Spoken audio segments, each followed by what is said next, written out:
Bismillahirrahmanirrahim. Assalamualaikum warahmatullahi wabarakatuh. Selamat pagi, bertemu kembali di mata pelajaran kimia yang menyenangkan. Hari ini kita akan melanjutkan materi dan masih di materi termokimia. Kita sudah masuk ke KD yang baru, yakni KD 3.3, menjelaskan jenis entalpi yang sudah kita pelajari di minggu sebelumnya. Nah, hari ini yang akan kita bahas adalah mengenai hukum Hess dan konsep energi ikatan. Kita bahas terlebih dahulu mengenai hukum Hess-nya ya.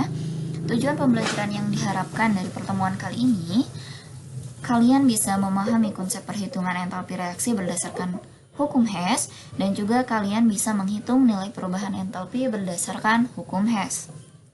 Nah, ada yang perlu kita pahami dulu di awal sebagai pondasi, bahwa hukum Hess itu merupakan perubahan entalpi suatu reaksi yang hanya tergantung pada keadaan awal atau zat bereaksi dan akhir, yakni zat hasil reaksi, dan tidak tergantung bagaimana jalannya reaksi. Ingat ya, yang difokuskan itu adalah deltanya atau perubahannya. Jadi kita hanya fokus pada bagaimana keadaan awal dan akhirnya saja, atau zat bereaksi dan zat hasil reaksinya saja. Dengan begitu kita bisa fokus pada persamaan reaksi yang diikut sertakan ya. Kita fokus pada bereaksinya apa dan zat hasil reaksinya apa. Nah, bagaimana cara untuk mencari delta H ini berdasarkan hukum Hess? Ternyata dapat diperoleh melalui 3 cara. Yang pertama itu bisa melalui persamaan termokimia secara langsung.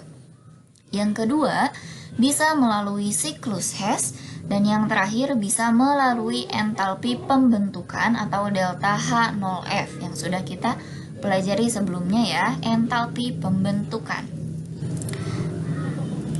Nah, selanjutnya kita bahas satu persatu. Yang pertama, melalui persamaan termokimia secara langsung, biasanya yang diketahui adalah persamaan termokimia dalam 2 bentuk.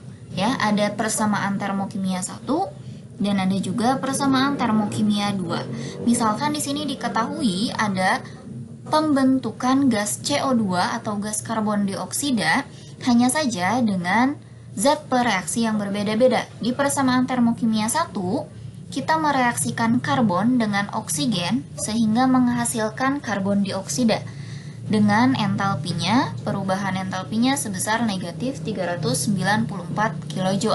Negatif di sini artinya reaksinya berlangsung secara eksoterm.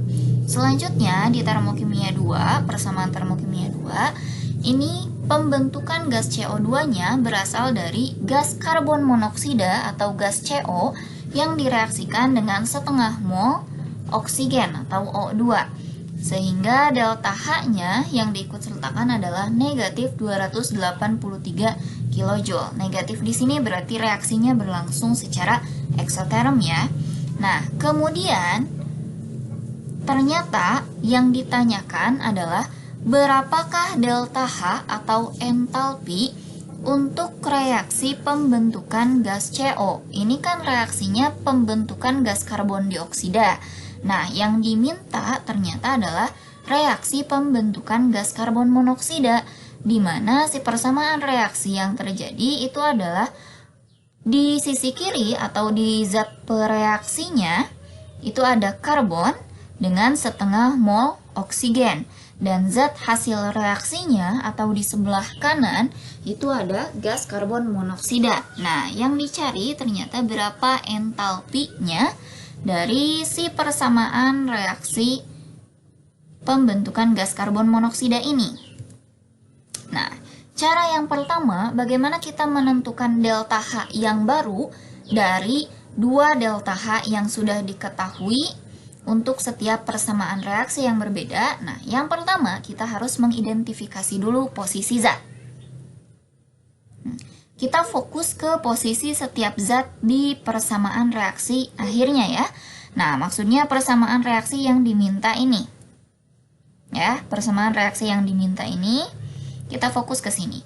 Kita identifikasi posisi kanan dan kirinya atau zat di pereaksinya dan zat hasil reaksinya.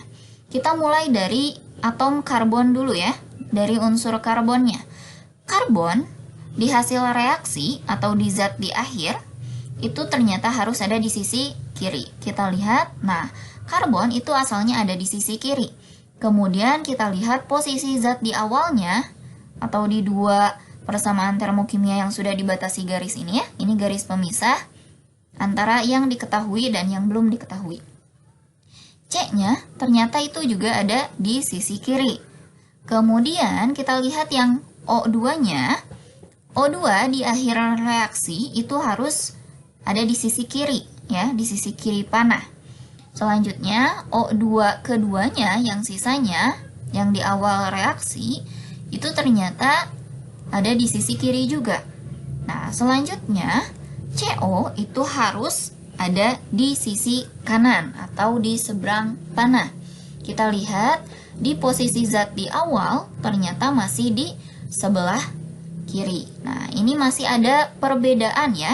Jadi posisinya masih berbeda dengan apa yang diminta di persamaan reaksi akhir. Lalu selanjutnya harus bagaimana? Nah, kita tuliskan kembali dengan menyesuaikan posisi dan tanda delta H-nya.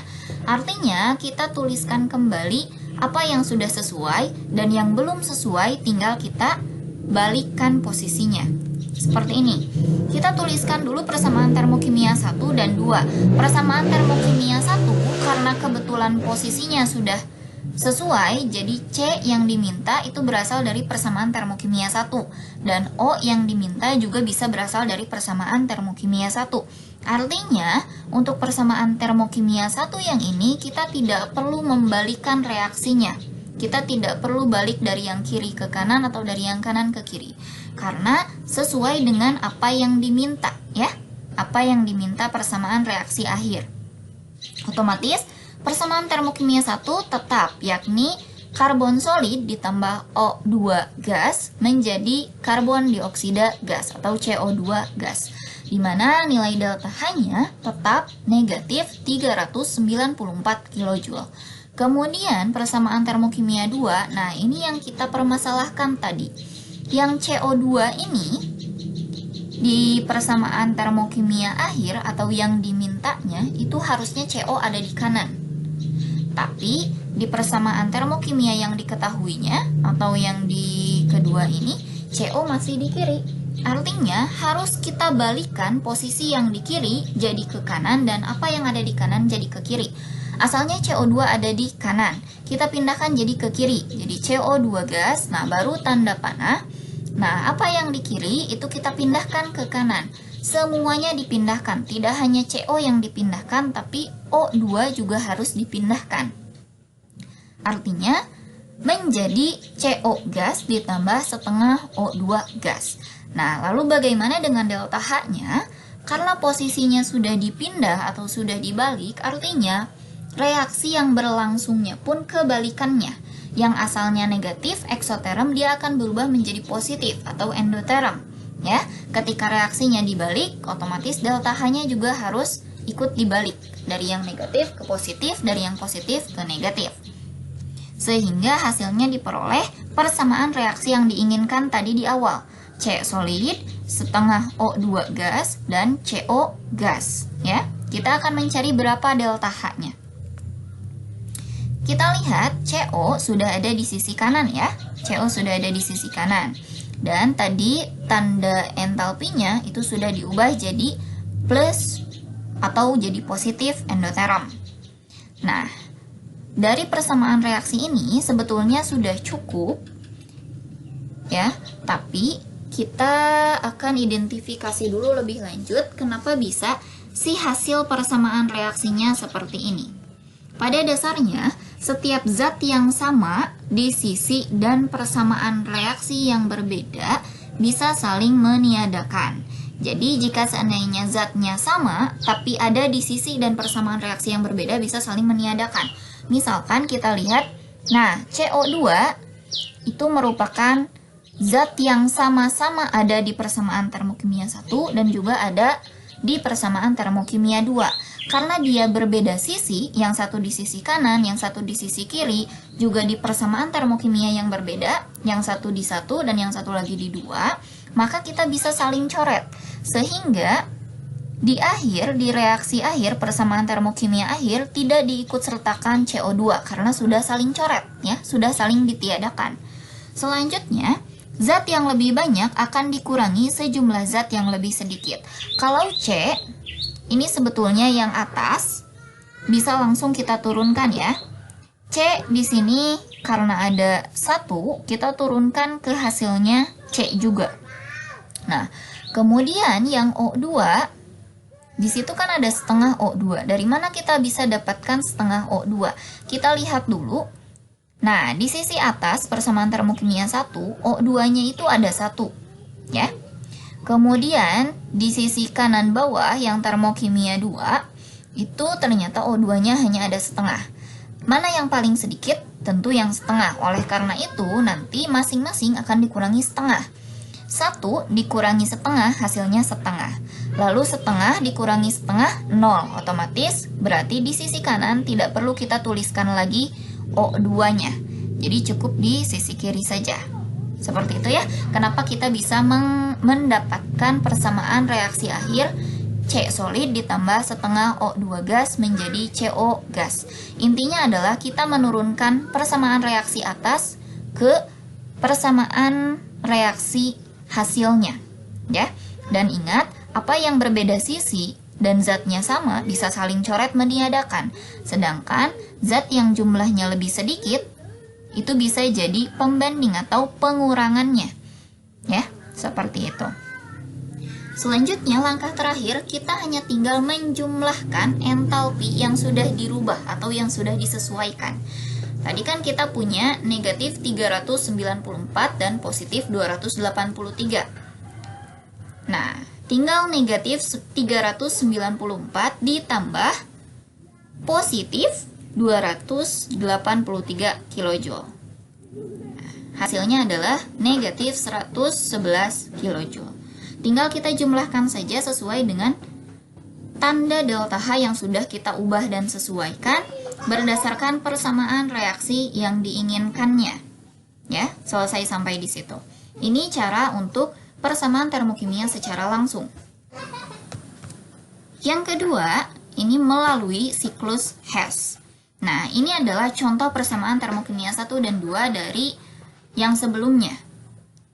Ini masih persamaan reaksi awal ya, yang diketahuinya. Soalnya delta H-nya masih negatif.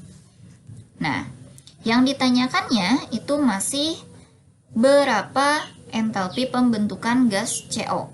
Jika tadi kita menggunakan membalik-balikkan persamaan reaksinya dan juga membalikkan tanda entalpinya, nah sekarang kita hanya tinggal menggunakan diagram siklus Hess. Nah, melalui siklus Hess biasanya digambarkan seperti ini prosesnya.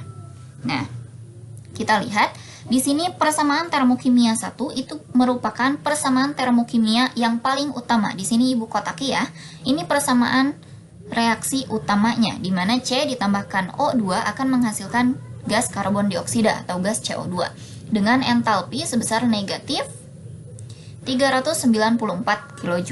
Nah, selanjutnya ini persamaan reaksi yang kedua, CO gas ditambah setengah O2, yang ini CO gas ditambah setengah O2, dia akan menjadi gas CO2. Kita lihat fokus pada panahnya ya. Dari persamaan kotak reaksi yang ini, dia akan menghasilkan gas karbon dioksida. Kemudian dari kotak persamaan reaksi yang ini, yang karbon dengan oksigen juga dia mengarah pada pembentukan gas karbon dioksida. Artinya, untuk membentuk atau membuat gas karbon dioksida, bisa dilalui melalui dua cara. Bisa pilihan cara pertama dengan mereaksikan karbon dan oksigen, atau bisa diperoleh melalui cara kedua dengan mereaksikan karbon monoksida dan oksigennya, ya. Dengan entalpinya ternyata negatif 283 kJ. Tapi ingat, persamaan reaksi yang utama itu adalah yang disimpan di atas. Oke? Yang disimpan di atas. Yang di bawah ini hanya pereaksian antaranya, ya. Jadi bisa seperti pilihan dua atau antaranya, reaksi antaranya. Nah, yang ditanyakan itu adalah bagaimana jika seandainya entalpi dari pereaksian gas karbon dan oksigen sehingga agar diperoleh gas karbon monoksida. Berarti delta H yang ini yang kita cari. Nah, untuk mencari delta H yang ini ya, yang dicarinya sebetulnya ada rumus intinya. Untuk mencari delta H reaksi itu adalah tinggal delta HA ditambah delta HB. Nah, delta H reaksi ini merupakan delta H dari reaksi utama yang Ibu kotaki ini ya. Yang paling atas itu delta H reaksi utamanya ya, prioritasnya. Artinya ketika kita akan mencari delta H yang ini, yang delta H reaksi, kita hanya tinggal menambahkan delta HA dari delta H reaksi antara yang ini dengan delta HB juga reaksi antara yang ini. Berarti untuk mencari reaksi utama delta H-nya tinggal A tambah B. Otomatis ketika kita akan mencari delta HA, berarti tinggal delta H reaksi atau atas dikurangi yang kanan. Betul? Delta H reaksi dikurangi delta HB. Nah, kita lihat. Ketika delta HA reaksi sama dengan delta HA plus B, artinya ketika mencari delta HA, tinggal delta H reaksi atau yang atas dikurangi yang bawah. Delta H reaksi dikurangi delta HB. Kita lihat negatif 394 kJ dikurangi negatif 283 kJ. Nah, yang delta H ini kita tidak perlu balikan seperti persamaan reaksi yang langsung tadi ya. Karena ini sudah melalui diagram Hess dan juga sudah memiliki rumus tersendiri ya. Jadi dibiarkan apa adanya saja si tanda delta H-nya. Kecuali kalau yang persamaan yang awal tadi baru kita sesuaikan karena ada proses pemindahan reaksinya. Kita lihat hasilnya, negatif 394 kJ ditambah 283 kJ. Berarti hasilnya adalah negatif 111 kJ. Hasilnya sama dengan yang tadi ya, sama. Caranya saja yang berbeda. Kalau misalkan ini melalui siklus Hess, biasanya si diagram siklus Hess-nya sudah tersedia di soal. Artinya kalian hanya tinggal menghitung apa yang ditanyakannya, bisa yang delta HA yang ini, atau delta HB yang ini, atau yang ditanyakannya delta H reaksi yang ini. Yang terpenting yang harus kalian ingat, rumusnya adalah delta H reaksi atau delta H atas itu sama dengan delta H bawah ditambah delta H bawah, atau delta HA ditambah delta HB. Ya, tinggal yang bawah ini saling menambah. Kalau mau dicari A, berarti yang atas dikurangi yang bawah. Kalau mau dicari B yang ini, yang atas dikurangi yang bawah sebelah kiri.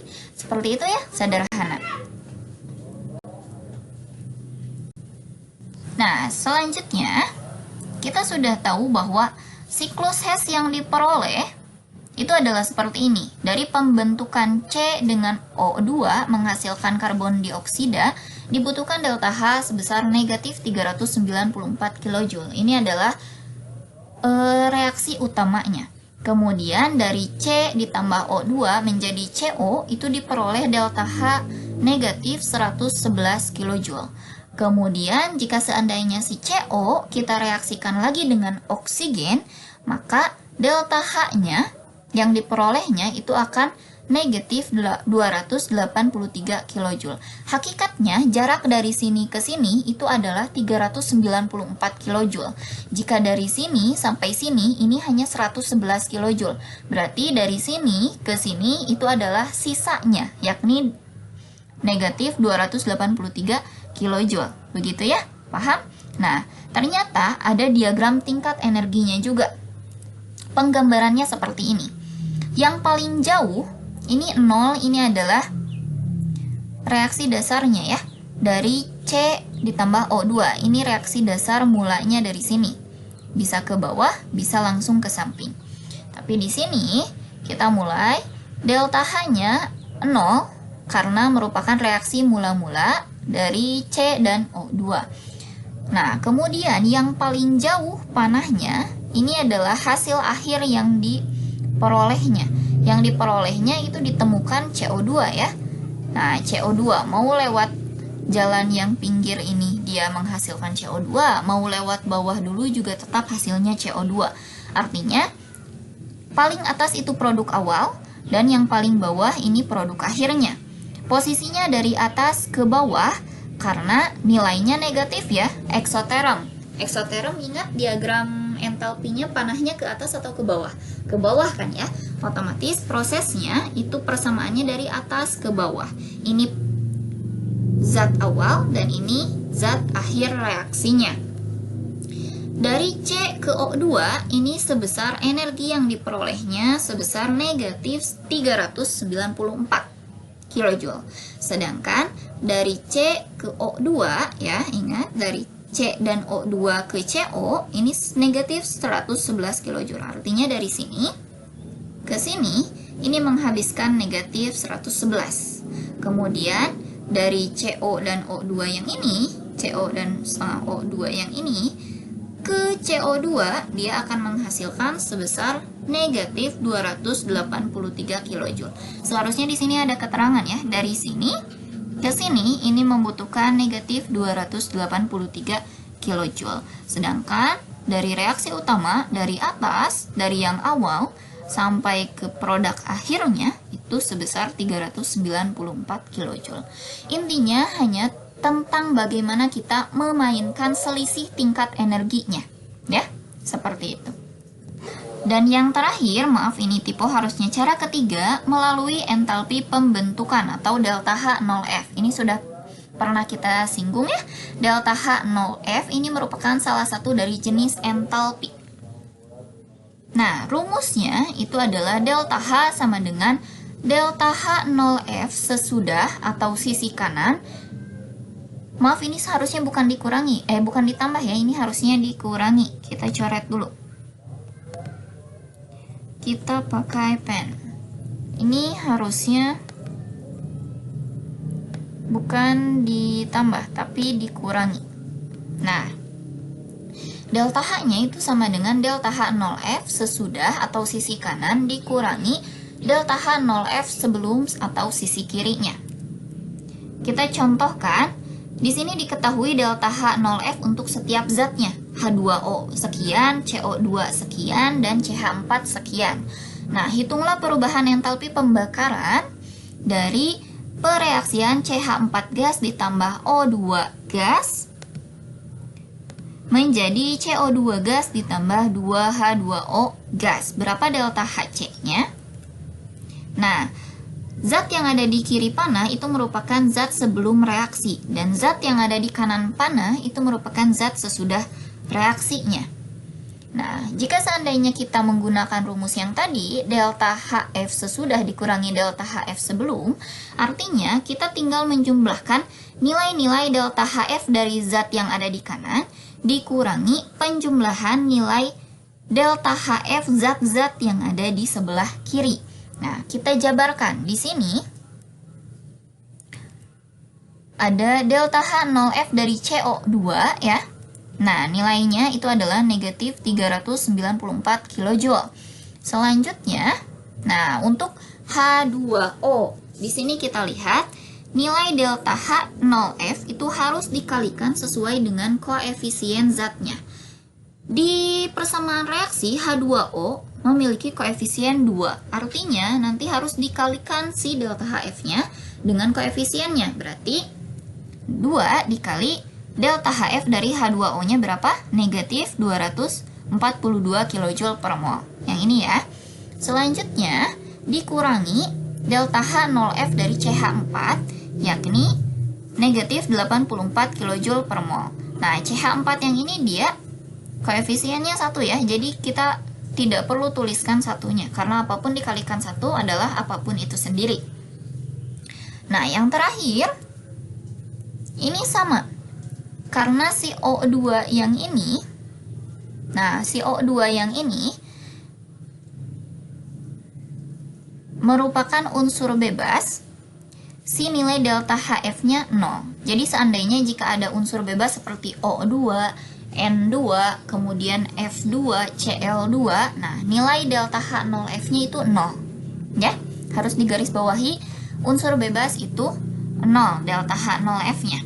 Nah, selanjutnya kita lihat di persamaan reaksi, O2-nya memiliki koefisien 2, artinya harus kita kalikan 2 juga. Kita mulai hitung, yang CO2 negatif 394 ditambah, nah 2, yang ini yang tadi ya koefisien dikali delta H0F-nya 242. Nah, kemudian dikurangi, nah, kurung buka, berapa delta HF dari CH4? Negatif 84 kJ, ditambah 2 koefisien yang tadi, dikali delta H0F dari unsur bebasnya adalah 0, berarti 2 dikali 0 ya. Nah, hasilnya kita hitung negatif 394 dikurangi 484 ditambah 84, plus ini didapat dari negatif dikali negatif positif. Nah, kemudian negatif dikali positif hasilnya negatif. Tapi 2 dikali 0 hasilnya 0. Otomatis yang ini plus 84 dan yang ini negatif 0. Hasilnya adalah 794 kilojoule. Seperti itu ya. Jadi hanya tinggal mengurangi total dari delta HF zat yang ada di sebelah kanan dikurangi total delta HF zat yang ada di sebelah kiri. Jadi kalian jumlahkan dulu berapa delta HF-nya, juga diikut sertakan si koefisiennya berapa. Jika ada koefisien dari persamaan reaksinya dikurangi yang sebelumnya berapa. Itu hasil delta H reaksinya.